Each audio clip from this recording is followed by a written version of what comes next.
Mr. No Tune Up has done it again, and we getting ready to talk about it right now. This is Power Grind Sports, where we're dedicated to the grind and dedicated to you. That's why we do what we do. Talking about the biggest names in sports and entertainment. This is what's hot in the world of sports. I got to encourage you to turn your dedication into domination. I'm giving you positive energy and information, bringing certified hip-hop sports motivation and entertainment. And I'm talking Errol Spence Jr., Mr. No Tune-Ups himself. Oh man, it's gonna be a long one, so brace yourself. But before you do that, tell a friend about Power Grind Sports. And hey, rock with me. I'm trying to grow the channel. I'm trying to give positive content, though. You got what I'm saying? And it's very difficult in the times that we living in. You feel what I'm saying? Okay, we dealing with Errol Spence. We dealing with the Towering Inferno, Sebastian Fundora, and we gonna talk about this situation right now because, man, when Errol Spence Jr. stepped into the ring with Sebastian Fundora in October, right? And, you know, basically challenged the Towering Inferno to a shindig. You know what I'm saying? Like, let's get down, you dig? Man, I was looking at how tall Sebastian Fundora was, and I was looking at the height of Errol Spence Jr., and I was like, man, what in the world? That is definitely a disparity right there. You got what I'm saying? Now, Errol Spence Jr. will be fighting for the first time in like, oh man, I want to say like 2 years. It's like 14, 15 months, right? So we know that in order for you to be successful in boxing, you have to fight, and you have to fight consistently. You got what I'm saying? Now, I know that Mr. Errol Spence Jr. is Mr. No Tune-Ups. I get it. But we want people to have tune-ups. We want people to fight consistently so that they don't need tune-ups. Now, Errol Spence Jr., he's going to be fighting for the first time since, 15, 16 month, maybe 17 month layoff. It will probably be about 22 months, before they actually fight. And like, man, come on, man. This is Errol Spence's 5th appearance in the past 5 years.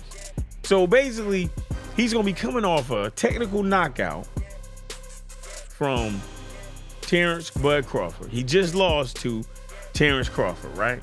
And that was a fight in which Spence was expected to win or pose a pretty decent threat to Bud Crawford. But that did not happen. Terrence Crawford dominated. He dropped Errol Spence Jr. 3 times, once in the 2nd round and twice in the 7th round before they stopped it in the 9th. So I'm just like, man. So one of the things that Errol Spence said that is he wanted the rematch, but he wanted it to be at 154 because he could no longer make 147. And when I tell you, you could tell that there was something different in Errol Spence, man, it looked as if he did not have any power on his punches. None at all. I'm telling you, man, it was like poof, poof, poof. You got what I'm saying? But hey, it just is what it is. He still got stopped by Terrence Bud Crawford, and Terrence Bud Crawford became the undisputed 147 pound, and leaving Errol Spence and a lot of Errol Spence fans in just disbelief and just sad for Errol Spence because, people had saw all the things that he went through. You got what I'm saying? So he hit their heartstrings. You feel what I'm saying? Okay, so anyway, he's going to be debuting in a new weight class because he's moving up to junior middleweight after spending his entire career at 147 pounds. Now, Errol Spence Jr. last appearance at junior middleweight, I want to say it was like 2015, when he came in at 156 pounds. I think it was like 156 and a half or something like that. And he got a win over Chris Van Heerden. And that was in 2015 now.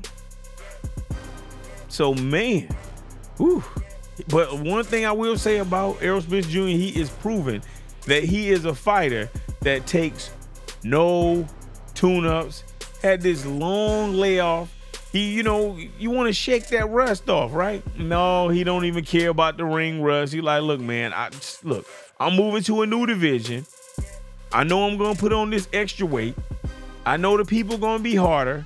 I know they're going to hit harder, but I'm capable of taking their shots, delivering shots, and holding my own. You got what I'm saying? So what's going to happen is Spence is fighting Sebastian Fundora at 154 pounds.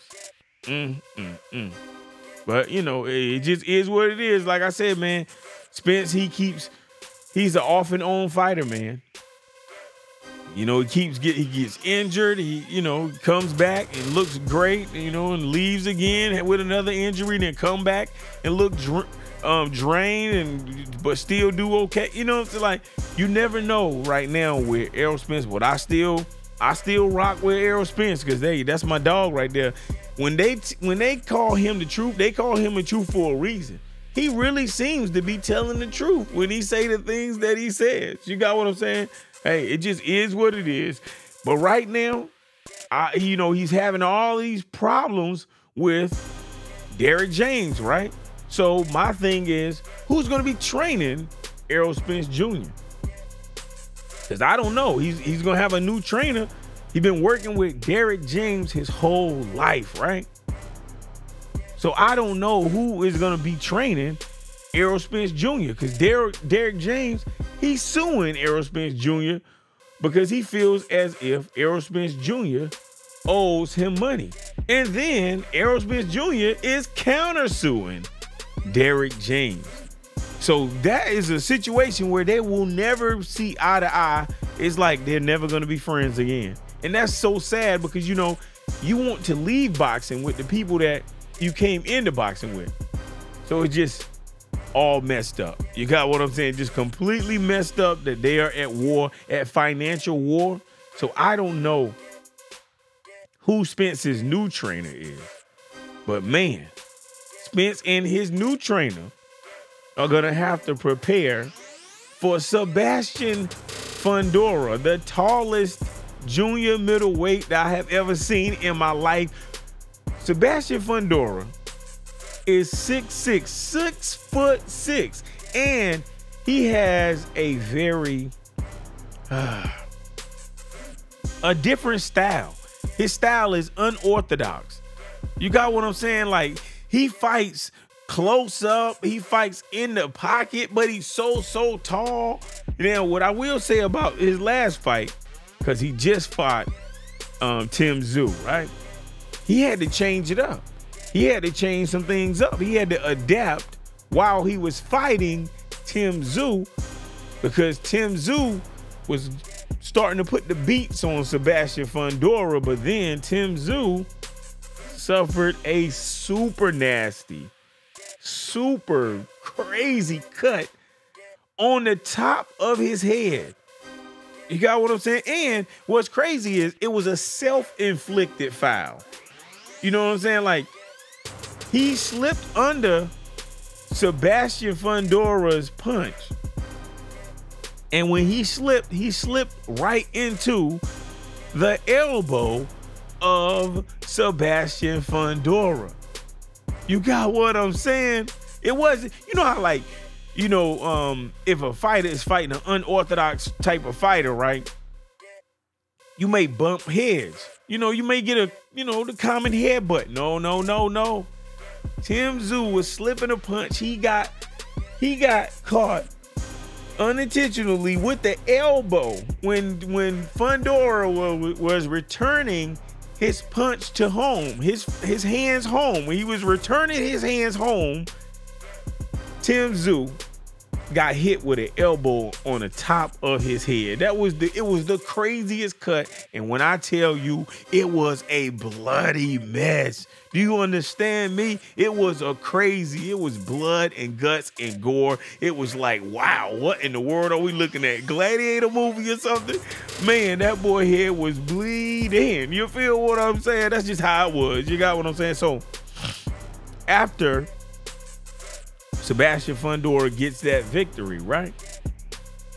Spence stepped in between the ropes and had the world, the boxing community going crazy because they said, oh man, Errol Spence Jr. is going to fight Sebastian Fundora. They verbally agreed to fight. You got what I'm saying? Now, Tim Tszyu and Sebastian Fundora also verbally agreed to a rematch clause. And they are definitely going to honor that rematch. You feel what I'm saying? Now, what was crazy is Fundora, he stepped in as a last-minute replacement to Keith one-time Thurman because Keith Thurman got injured. He had an injury to the body again.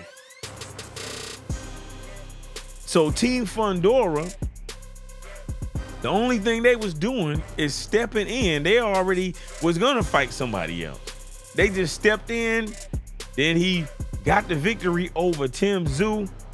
Now, what's crazy is then later on, I'm just taking you through this timeline.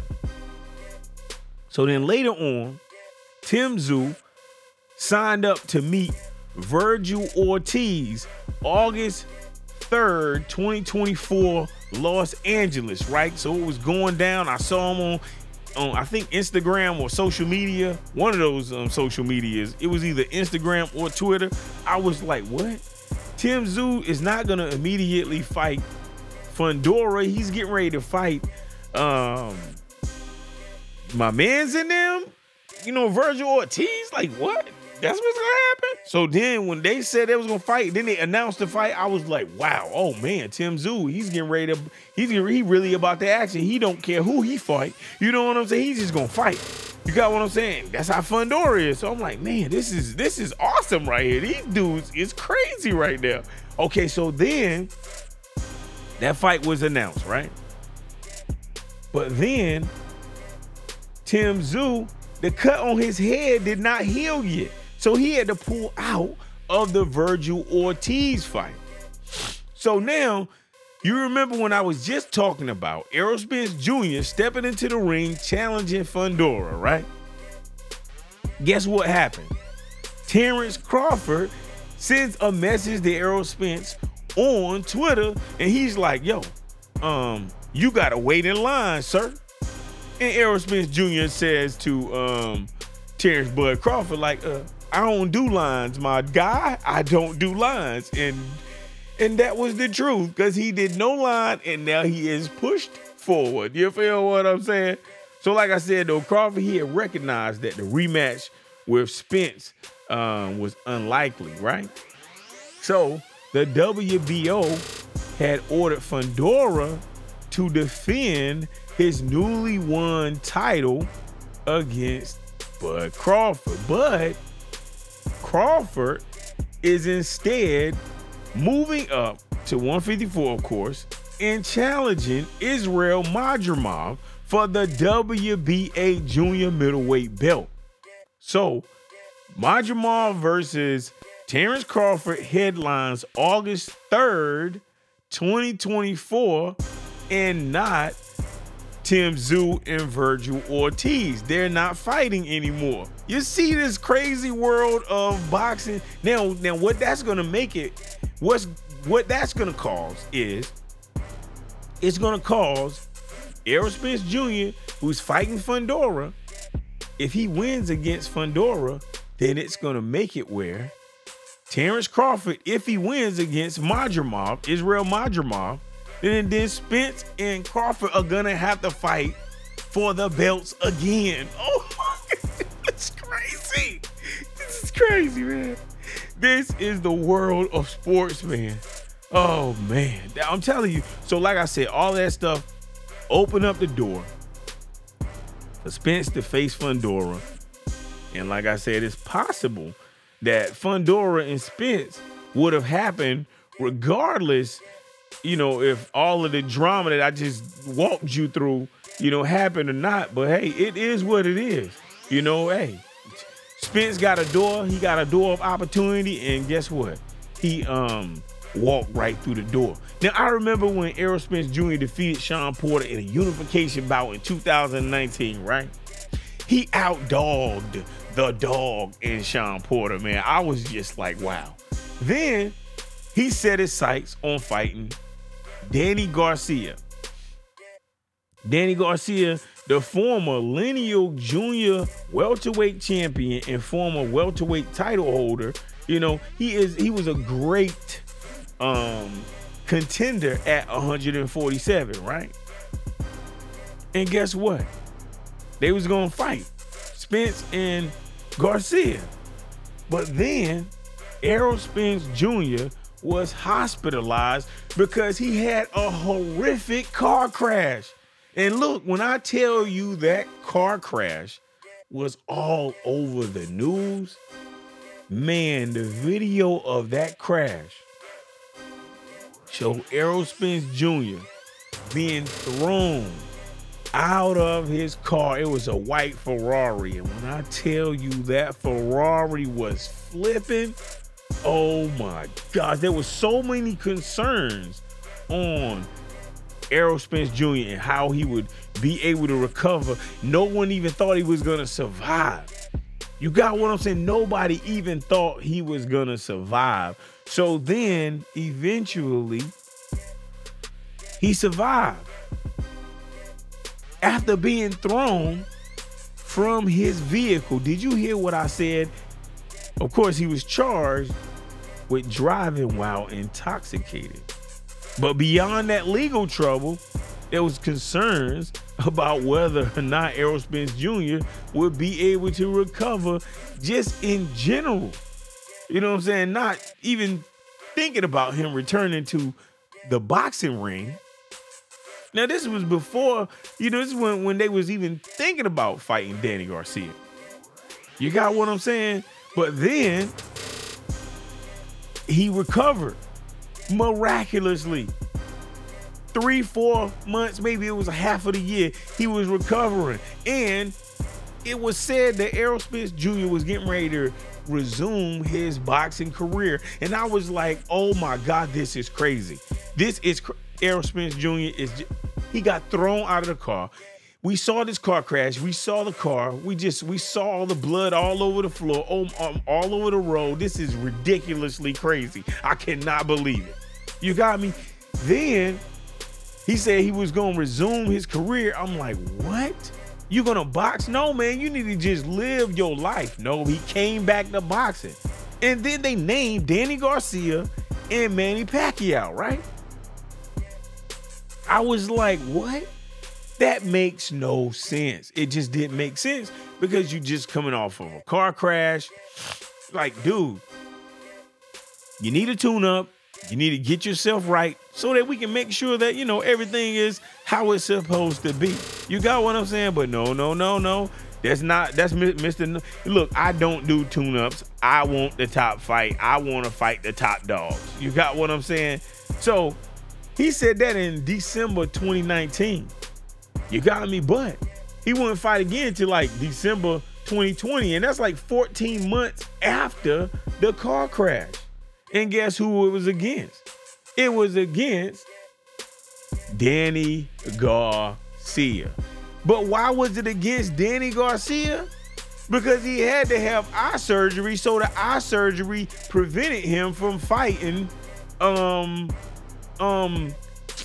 It prevented him from fighting Pacquiao. You got what I'm saying? So then Ugas fought Pacquiao and he won against Pac-Man. You got what I'm saying? So then Errol Spence Jr. comes back to fighting after this crazy car crash, and he fights Danny Garcia. I'm like, what in the world? This is crazy. And I remember looking at videos and Errol Spence was like, look, man, ain't nobody forced me to fight Danny Garcia. I could have took a tune-up, but I don't do tune-ups. I wanted somebody dangerous, somebody that's going to keep me focused, going to keep me in the gym working hard. And if I took a tune-up, that wasn't going to happen. You got what I'm saying? I was just like, what in the world? Errol Spence Jr.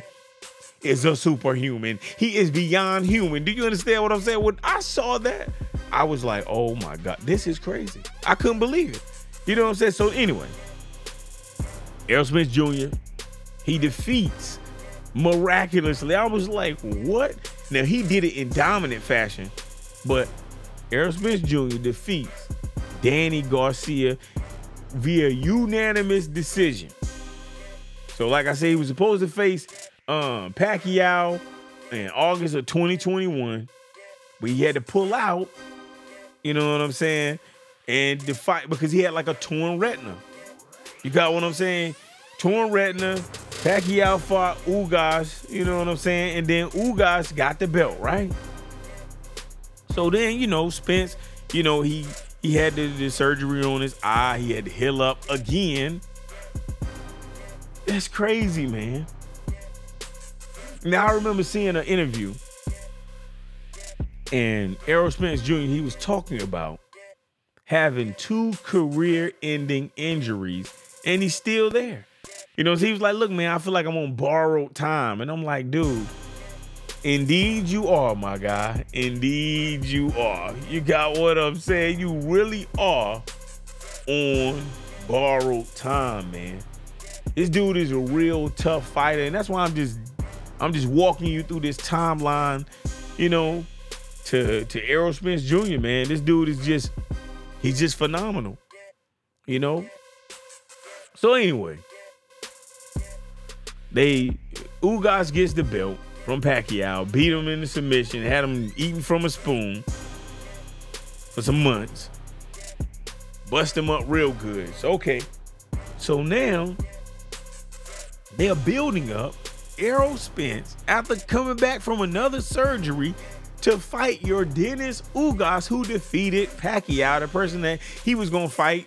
You know, I'm like, what in the world? This is crazy. Every time Spence was getting ready to fight after this crash, I'm like, look, man, this is really crazy. This should not happen. This was concerning for me. You feel what I'm saying? It was very concerning. You know, they got ready to fight. Errol Spence Jr. stops Yordenis Ugas in the 10th round of their fight, and he added a 3rd world title to his belt. Now, of course, the 4th belonged to that dog, that undisputed at 140 guy, you know, who moved up and got the WBO belt. We talking about Terrence Bud Crawford, right? And you know they had been talking for years about fighting each other, right?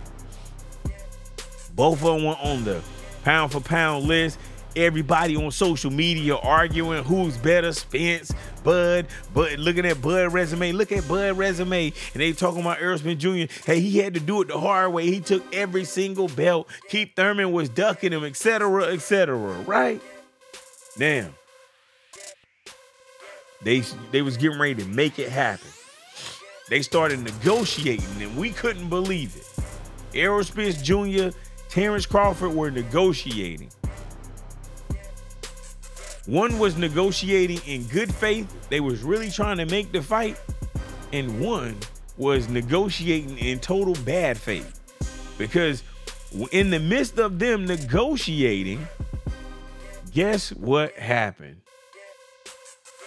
Terrence Bud Crawford leaves the negotiations, and then he decides to fight on a company called BLK Prime, which no one heard of them ever again, against a guy that nobody wanted to see, nobody was talking about, a guy named David Advancian. Now, people were calling him David Avocado, but I wasn't one of those people. I don't think I was calling him David Avocado. I just was calling him David A, because I couldn't say his last name because, you know, it just was difficult to me. You know, I'm an 8th grade dropout, right? So anyway, Crawford pulls out of negotiation. So now that left Errol Spence team looking for a fight. And they wanted Errol Spence to fight Keith Thurman. But of course, since there's animosity between Errol Spence Jr. and Keith Thurman, that fight did not happen. So the reason the fight didn't happen was because Keith Thurman, when he was a champion, Errol Spence wanted to fight him, but he refused to fight Errol Spence. So they wanted Spence to fight Thurman. Thurman said, no, that fool wouldn't give me a chance. I'm never going to give him a chance. I will never fight him. He took that personal. And this is the reason why, if you are a champion, look, man, you got to fight these up and coming people, man, because they will remember it if they are ever in the same position. Do you feel what I'm saying? And that's just what happened with Spence and Thurman. So that fight didn't happen. And then Errol Spence Jr. was involved in another car accident. Yes, he was involved in another car accident. Now, this time, it was not his fault. I think it was a 16-year-old guy, you know, some 16-year-old driver. He hit Errol Spence's car. So then Errol Spence getting injured again. But you know, Errol Spence is Mr. I don't do tune-ups, right? So even though he got into another accident, got all these other accidents, he was supposed to fight Crawford. Crawford pulls out, fight David Evanzian. So Spence is on this massive layoff. Crawford left and fought somebody else, and he got sharp. He sharpened on up. So then Crawford comes back to the negotiating table, but everybody is telling Errol Spence, just stop negotiating with Terrence Crawford. Don't fight him. He doesn't want to fight you. He just left in the middle of negotiation and he went and fought David Evanzian. He does not want it. He is playing games. He is trying to catch you at your weakest moment. People were telling that. But of course, Errol Spence, being the truth, he said, look, man, I told the people that I'm going to fight Terrence Crawford. So that's what I'm going to do. And eventually, when Bud came back to the negotiating table after fighting David Evanzian, Spence had to call him on the phone and all of this, right? They reached an agreement and they met up. I want to say it was like July 2023, right? Now, once again, Terrence Bud Crawford had been way more active than Errol Spence because Crawford had just won against David Evanzian about 7 months before he fought Errol Spence Jr., who hadn't fought in more than 16 months because he had just defeated Ugas way back in the day. So now, after Spence lost, due to inactivity, of course, so many people were talking about the ring rust of Errol Spence Jr. Now, for Errol Spence Jr., inactivity, he does not use that as an excuse because he is I don't take tune-ups type of mentality. But people who know boxing know that, look, man, you gotta have stay busy fights. Boxing is about consistency. It's about consistency. And that's the whole reason why Bud Crawford broke camp from negotiations and went and fought David Evanzian. Because he understood that he needed to be the sharpest against Errol Spence Jr.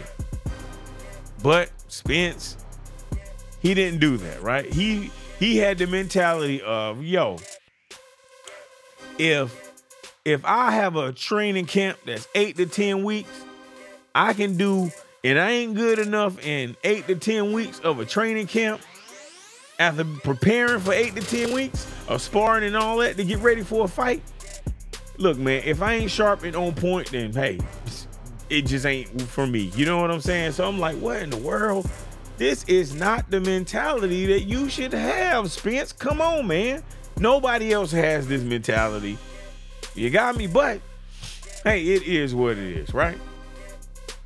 So, but what I will say about the boxing world, look, if you're a boxer, look, you need to stay sharp. So don't take the Errol Spence Jr. approach, because that approach is not for everyone. You feel what I'm saying? Fighters and their teams have different perspectives, and they got their prerogative to do whatever they're going to do.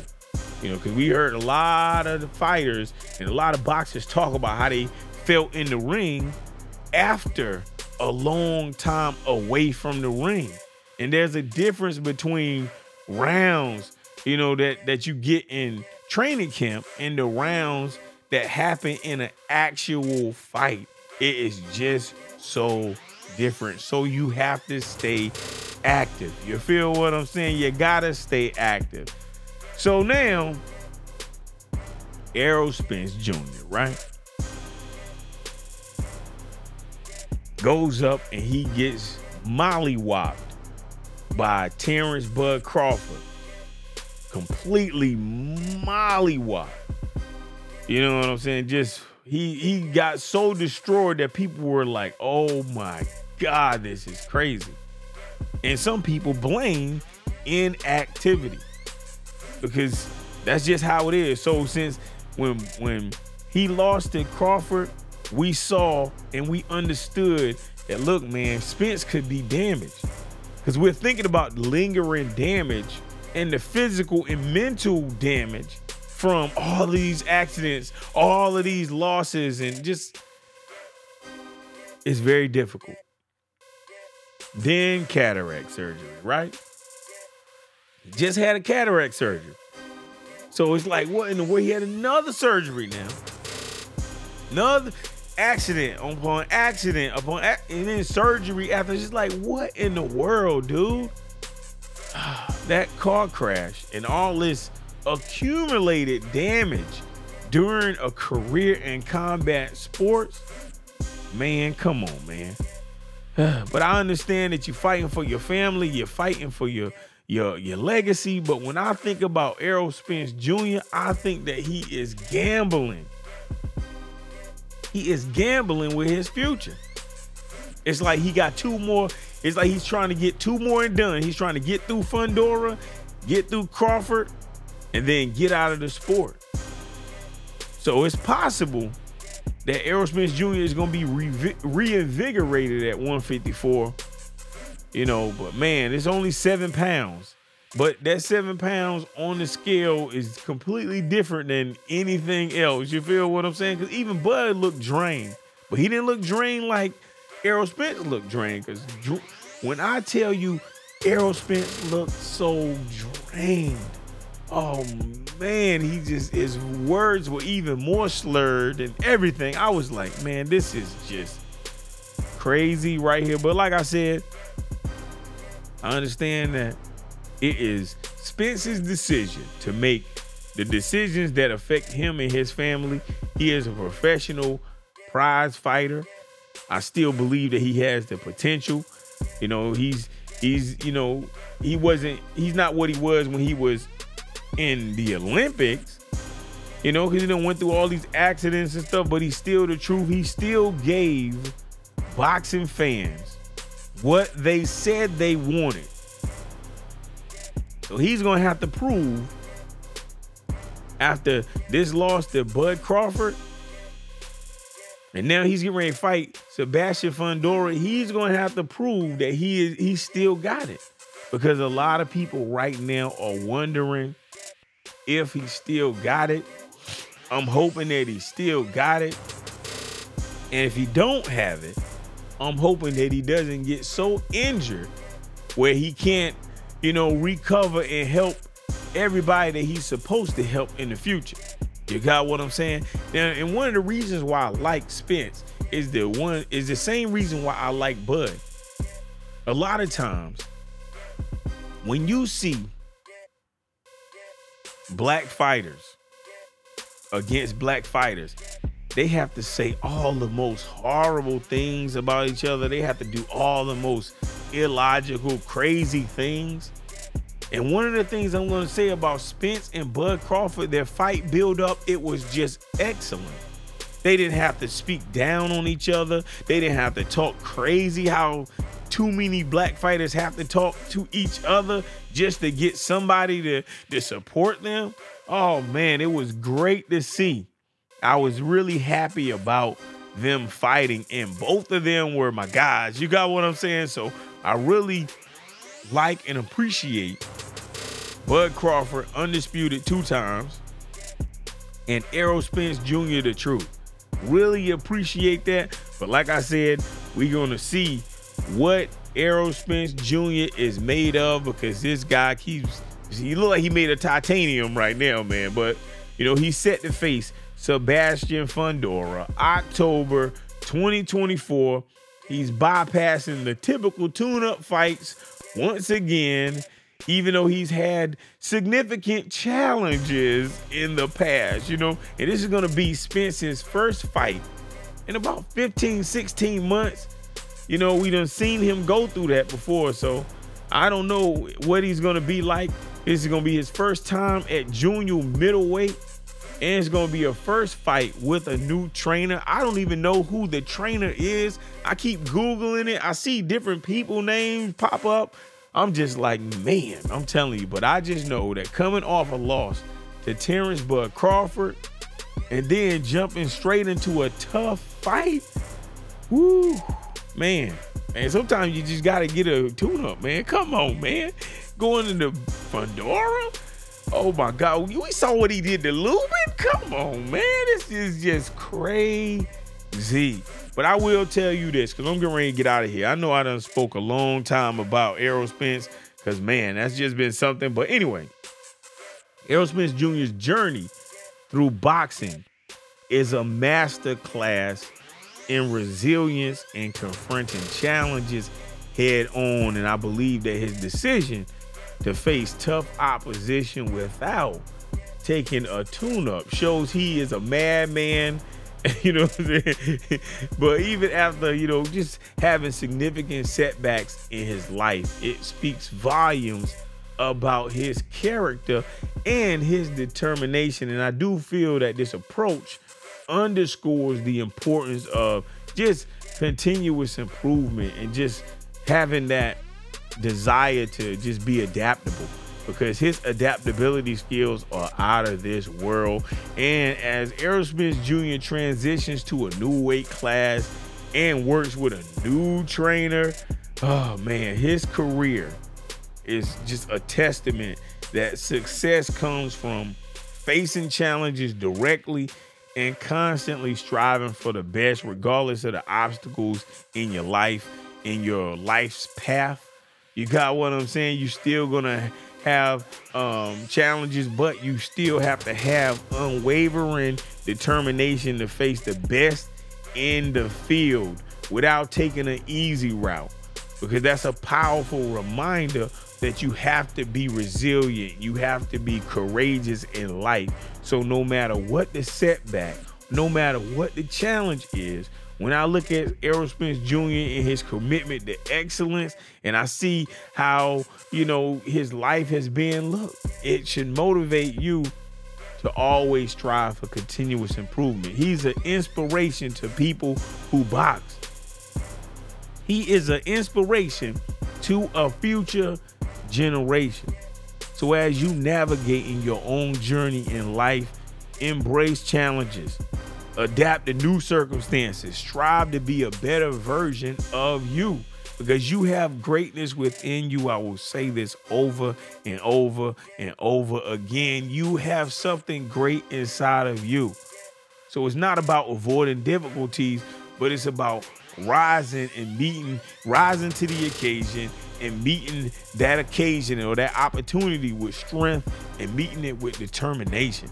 Because I'm telling you, with discipline, motivation, and determination, you will always be able to achieve.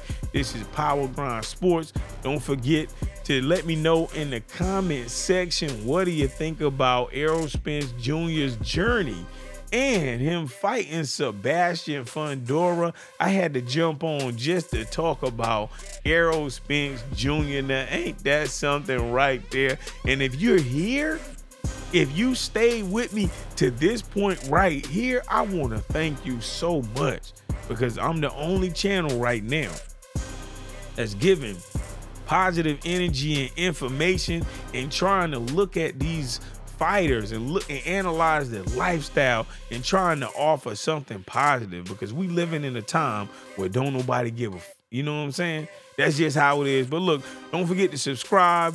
This is Power Grind Sports. I gotta remind you to turn your dedication into domination. Get out here and start dominating and stay on the grind. I'm out of here. Peace.